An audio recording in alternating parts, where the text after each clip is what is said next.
یہ بات ہے محمد. اقرا، پڑھو، اپنے رب کے نام سے پڑھو. صلی اللہ علیہ وسلم. نبی کا پیغام مکہ سے، ہم آپ کے ساتھ ہجرت کریں گے. یہ بات ہے انسانوں اور جناتوں کے رہبر کی. میرے دادا نے خود اپنی آنکھوں سے چاند کے 2 ٹکڑے ہوتے دیکھے تھے. ارے وہ دیکھو چاند کی طرف. یہ بات ہے سیرت النبی کی. محمد النبی الأمی. آج منٹ سے پہلے سیکنڈ کے بعد ہم فوراً اسٹیٹس لگا دیتے ہیں آئی لو محمد. لیکن افسوس اپنے آپ سے سوال کرنا بھول جاتے ہیں کہ کون تھے محمد صلی اللہ علیہ وسلم. ابن اسحاق، نبی کی سیرت لکھنا آسان نہیں. یہ جو بیڑا تم نے اٹھایا ہے کافی ہمت کا لیکن بہت مشکل کام ہے. کتنی بیویاں تھیں ان کی، کیا نام تھے ان کے، وہ کون سی سن میں پیدا ہوئے. خدیجہ کے انتقال کے بعد میں نے نبی کو مسکراتے نہیں دیکھا. صحیح کہتے ہو، پورا سال ہونے کو آیا. اللہ سبحانہ و تعالیٰ نے آخری نبی کے لیے مکہ کو ہی کیوں چنا؟ اور کیا قرآن کو بغیر سیرت النبی جانے سمجھا جا سکتا ہے؟ بھائی تعظیم، مجھے قرآن کی یہ آیت سمجھ نہیں آ رہی. یہاں بات کس بارے میں ہو رہی ہے؟ یہ آیت جنگ بدر کے بارے میں ہے، جب اللہ نے غیبی مدد بھیجی تھی. اچھا، اور اس میں دوسرے نبیوں کا بھی ذکر ہے نا؟ ہاں بالکل. آدم، ادریس، ہود، صالح، لوط، ابراہیم، اسماعیل، اسحاق، یعقوب، یوسف، ایوب، شعیب، موسیٰ، ہارون، نوح، سب کا ذکر ہے اس میں. اگر آپ یہ سب نہیں جانتے تو اپنے آپ سے سوال کیجئے کہ شیطان کا ایسا کون سا وسوسہ ہے کہ زندگی کے اتنے سال گزارنے کے بعد بھی اس نے آپ کو اپنے نبی سے، جس کی محبت کا آپ دعویٰ کرتے ہیں، محروم رکھا ہوا ہے. کہ رسول اللہ صلی اللہ علیہ وسلم نے میرے گھر میں میری باری کے دن میرے لبے اور سینے کے درمیان وفات پائی. اسی لیے میں لے کر آیا ہوں بچوں کے لیے اور بڑوں کے لیے سیرت النبی کی ایک سیریز، جس میں ہم بہت آسان اور مزیدار طریقے سے آپ صلی اللہ علیہ وسلم کی زندگی کو جانیں گے. تو چلیے یہ سفر میں اور آپ مل کر شروع کرتے ہیں. السلام علیکم. یہ ہماری سیرت النبی سیریز کے سفر کا پہلا قدم ہے. میں کوشش کروں گا کہ بہت آسان اور مزیدار طریقے سے ہم اور آپ سیرت النبی پڑھ سکیں، کیونکہ ہم سب لوگ زندگی کے آخری سانس پر اشہد ان لا الہ الا اللہ محمد رسول اللہ کہنا چاہتے ہیں، لیکن اس کے لیے بہت زیادہ ضرورت ہے اس بات کی کہ ہم اللہ اور اس کے رسول کو جانتے ہوں، پہچانتے ہوں.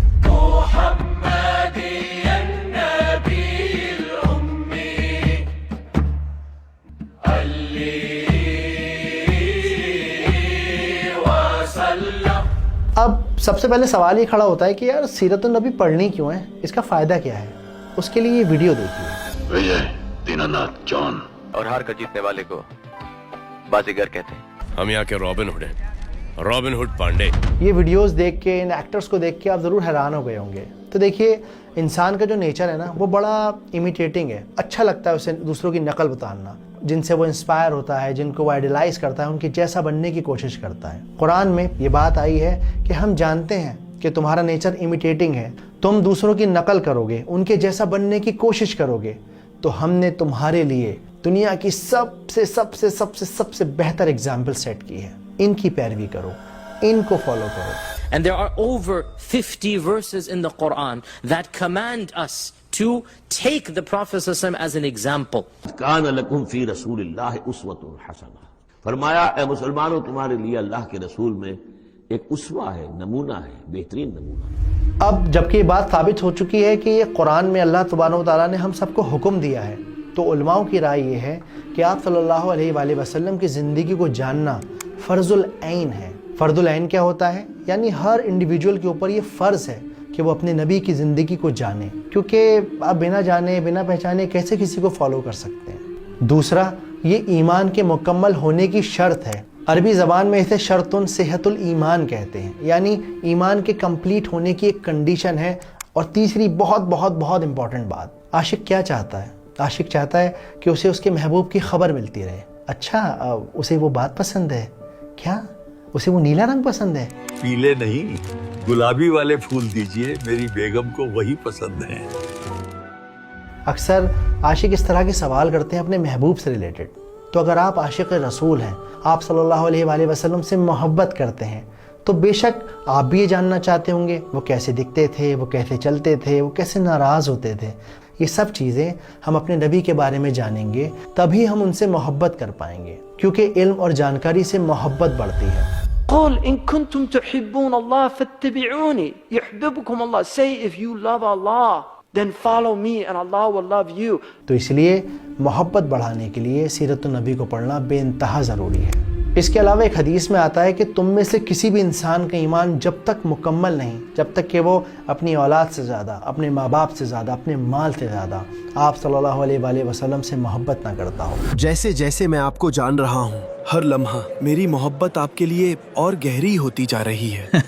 میرے اسرائیلی بھائی، آپ کا اخلاق ہی آپ کے سچے ہونے کی گواہی دیتا ہے. اس کے علاوہ سیرت اور کیوں امپورٹنٹ ہے؟ دیکھیے، بغیر سیرت النبی کو پڑھے آپ قرآن کو نہیں سمجھ سکتے، کیونکہ قرآن ایک نان لینئر بک ہے. ابھی کچھ بات ہو رہی ہے اور اچانک سے کچھ اور بات ہونے لگی. اب یہ جو اچانک والا اینگل ہے نا، یہ آپ کی لائف سے بالکل ختم ہو جائے گا اگر آپ نے سیرت النبی کو پڑھا ہوا ہے. اس کے علاوہ اللہ سبحانہ و تعالیٰ چاہتے تو فرشتوں کو نبی بنا کر بھیج دیتے، جن کے پر ہوتے، جو ہوا میں اڑ رہے ہوتے، اور لوگ انہیں دیکھ کے فوراً ایمان لے آتے. لیکن پھر لوگ کیا کہتے؟ ارے بھائی، ان کے جیسے کیسے بن سکتے ہیں، وہ تو فرشتے تھے. اسی لیے اللہ سبحانہ و تعالیٰ نے انسانوں کو رسول اور نبیوں میں سے چنا ہے، تاکہ وہ ہمارے لیے ایک لیونگ ایگزامپل بن سکیں، تاکہ انہیں ہم دیکھ کر سیکھ سکیں کہ کیسے ایک اچھا باپ بننا ہے، ایک اچھا دوست بننا ہے، ایک اچھا بیٹا بننا ہے، ایک اچھا لیڈر بننا ہے، ایک اچھا ساتھی بننا ہے، ایک اچھا پڑوسی بننا ہے.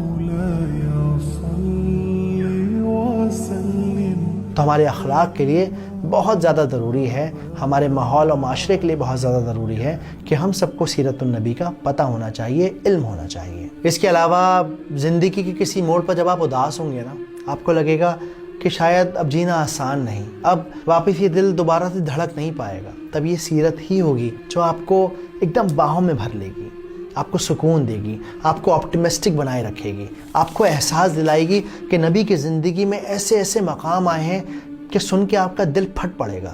لیکن پھر بھی ہمارے نبی نے کبھی کسی کے لیے کچھ برا نہیں چاہا، ہمت رکھی، اللہ پہ بھروسہ رکھا. محمد النبی الأمی. اور سب سے زیادہ ضروری، سب سے زیادہ امپورٹنٹ کیا ہے؟ آپ صلی اللہ علیہ وآلہ وسلم کی عظمت کو، ان کے آنر کو، ان کی ڈگنیٹی کو مینٹین کرنے کے لیے، ہمیشہ اونچا رکھنے کے لیے سیرت النبی پڑھنا بے انتہا ضروری ہے، تاکہ جب کوئی ان پر انگلی اٹھائے نا تو آپ کے پاس اس کا جواب موجود ہو. Why did the Prophet Muhammad sallallahu alaihi wasallam married Aisha at the age of 9? تو میرے خیال سے اب یہ بات ایک دم کلیئر ہو چکی ہے کہ ہمیں سیرت پڑھنی کیوں چاہیے. تو اب اس سے ایک اور سوال نکل کر آتا ہے کہ ایکچولی سیرت ہے کیا؟ واٹ از سیرہ؟ تو دیکھیے، سب سے پہلے یہ سمجھیے کہ سیرہ ایک اسٹریس فری سبجیکٹ ہے، کوئی ٹینشن نہیں ہے اس کے اندر. اس میں ہونے والے انسیڈنٹ کو، لوکیشنز کو، تاریخوں کو آپ کو یاد رکھنے کی ضرورت ہی نہیں ہے، کیونکہ سیرت النبی کا مقصد چیزوں کو یاد کرنا نہیں ہے، بلکہ اپنے اندر ایک بدلاؤ لے کر آنا ہے. آپ صلی اللہ علیہ وآلہ وسلم کے ساتھ اپنی محبت کو بڑھانا ہے. نبی کا پیغام مکہ سے، ہم آپ کے ساتھ ہجرت کریں گے. اب بات کرتے ہیں ٹیکنیکل آسپیکٹ پہ کہ بھئی سیرہ ہے کیا؟ تو سیرہ ایک عربی کا لفظ ہے جو سارہ کے لفظ سے آیا ہے، جس کا مطلب ہوتا ہے سفر کرنا. تو جب آپ کہتے ہیں سیرت النبی تو اس کا مطلب ہوتا ہے نبی کی زندگی کا سفر. اب چونکہ یہ ایک سفر ہے تو سفر میں بڑے پڑاؤ بھی آتے ہیں، کہیں رکنا بھی ہوتا ہے، کہیں چلنا بھی ہوتا ہے، کہیں ٹھہرنا بھی ہوتا ہے. تو اس سفر میں کون کون سے پڑاؤ ہیں؟ سب سے پہلا شمائل، یعنی کہ آپ کے اخلاق کیسے تھے، آپ دکھتے کیسے تھے، آپ چلتے کیسے تھے، آپ باتیں کیسے کرتے تھے، آپ کے غصہ ہونے کا انداز کیا تھا، آپ کے مسکرانے کا طریقہ کیا تھا. یہ سب باتیں، یہ سارے شمائل ہمیں سیرت النبی میں ملتے ہیں. اب اگلا پڑاؤ کیا ہے؟ مغازی، یعنی کہ بیٹلز. آپ صلی اللہ علیہ وسلم کی زندگی میں بہت ساری جنگیں ہوئیں، بہت ساری غزوہ ہوئیں، جن جنگوں میں، جن ایکسپیڈیشن میں وہ پرسنلی شامل تھے. تو ہم ان جنگوں کے بارے میں بھی پڑھیں گے جس سے اسلام کو پھیلانے میں آسانی ہوئی، فتح ملی.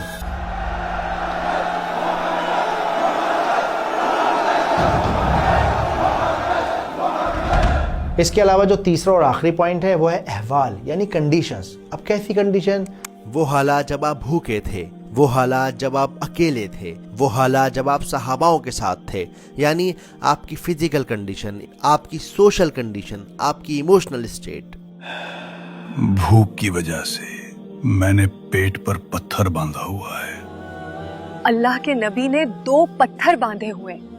اب جب یہ دونوں باتیں کلیئر ہو چکی ہیں کہ بھائی سیرہ کیا ہوتی ہے اور سیرہ کیوں پڑھنی چاہیے، تو اب یہ بھی جاننا بہت ضروری ہے کہ سیرہ پڑھنے کا ادب کیا ہے.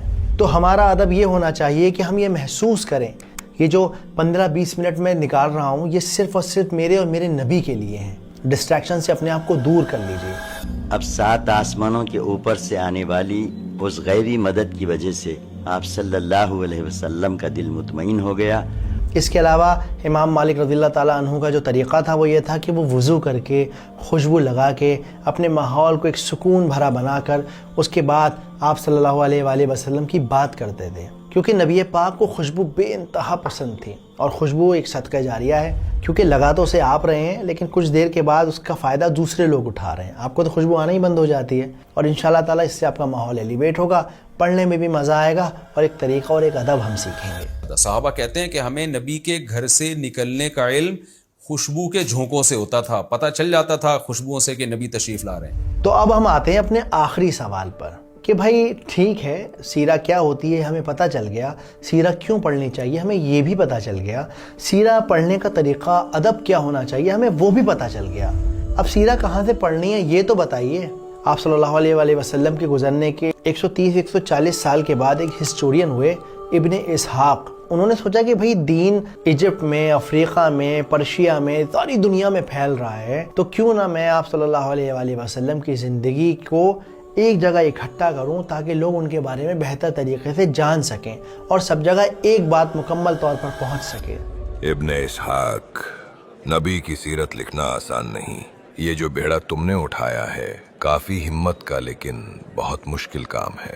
مشکل تو ہے لیکن آپ کی سچی سیرت کو لوگوں تک پہنچانا ضروری ہے. بے شک اللہ تمہارے کام میں آسانی کرے. اب کیونکہ ان کی خود 2 پشتیں آپ صلی اللہ علیہ وآلہ وسلم کے ساتھ رہ چکی تھیں، صحابہ تھے ان کے دادا پردادا، تو انہوں نے الگ الگ صحاباؤں کے پوتوں سے مل کر آپ صلی اللہ علیہ وآلہ وسلم کی زندگی کے بارے میں پوچھ کر ویریفائی کر ملٹیپل صحاباؤں سے سیم نریشن کو ویریفائی کر کے انہوں نے آپ صلی اللہ علیہ وآلہ وسلم کی پوری مکمل زندگی کا جو بایو ڈیٹا تھا وہ جمع کر لیا اور اسے کرونولوجیکل آرڈر میں لگا دیا. یعنی کہ پہلے یہ ہوا، پھر یہ ہوا، پھر یہ ہوا کہ رسول اللہ صلی اللہ علیہ وسلم نے میرے گھر میں میری باری کے دن میرے لبے اور سینے کے درمیان وفات پائی، اور آپ صلی اللہ علیہ وسلم کی موت کے وقت اللہ نے میرا لعاب اور آپ صلی اللہ علیہ وسلم کا لعاب اکٹھا کر دیا. لیکن جیسا میں نے کہا یہ ایک ہسٹورین تھے، یہ کوئی حدیث اسپیشلسٹ نہیں تھے. اسی لیے جب ہم سیرت النبی پڑھتے ہیں تو ہم وہاں سے کوئی لیگل رولنگ نہیں نکال سکتے. یہ نہیں کہہ سکتے ارے نبی نے ایسا کام کیا تھا اس لیے میں ایسا کر رہا ہوں. نہیں. اس کے لیے فقہ ایک الگ کیٹیگری ہے، اس کے بارے میں الگ سے پڑھنا ہے. اس کو تو ہم صرف اخلاقیات کے طور پہ پڑھتے ہیں، اپنے دل کو نرم کرنے کے لیے پڑھتے ہیں، جیسا ہم پہلے بھی بات کر چکے ہیں. جوال یہ دیکھو یہ والی حدیث، اور اس پنے پر بھی ایک کمزور روایت ہے. ابن اسحاق کی تحقیق میں کچھ کمیاں ہیں. صحیح کہا، چلو مفتی صاحب کو خبر کرتے ہیں. پھر کچھ وقت گزرا اور ان کے ایک اسٹوڈنٹ ہوئے، ان کا نام تھا ابن ہشام. ابن ہشام نے محسوس کیا کہ میرے استاد نے بہت زیادہ لمبا کرونولوجیکل آرڈر بنا دیا ہے. تو انہوں نے کیا کیا، جو کمزور حدیثیں تھیں، کمزور روایت تھیں، انہیں الگ نکال دیا اور پھر جا کر انہوں نے 3 والیوم کی ایک کتاب بنائی جس کو ہم سیرہ ابن ہشام کہتے ہیں. یہ کتاب فیکچولی اتنی زیادہ کریکٹ تھی کہ پوری دنیا کے مسلمانوں نے اسے ہاتھوں ہاتھ ایکسیپٹ کر لیا. یہاں تک کہ ابن کثیر، امام السیوطی، امام البیہقی، ان سب علماؤں کی کتابیں ابن ہشام کی سیرت النبی پر ہی بیسڈ ہیں. اس کے علاوہ دنیا کی ہر کتاب سیرت النبی کی ان 3 کتابوں پر بیسڈ ہے. اب کیونکہ وقت بدلتا چلا گیا، لوگوں کے پاس وقت کم ہو گیا یا لوگوں کے پاس اتنی انڈرسٹینڈنگ نہیں رہی، تو سیرت النبی کو مختصر کیا جانے لگا، چھوٹا کیا جانے لگا، سمرائز کیا جانے لگا. مکتوب ابھی تک سیرت مکمل نہیں کی. کوشش کرتا ہوں مگر وقت نہیں مل پاتا.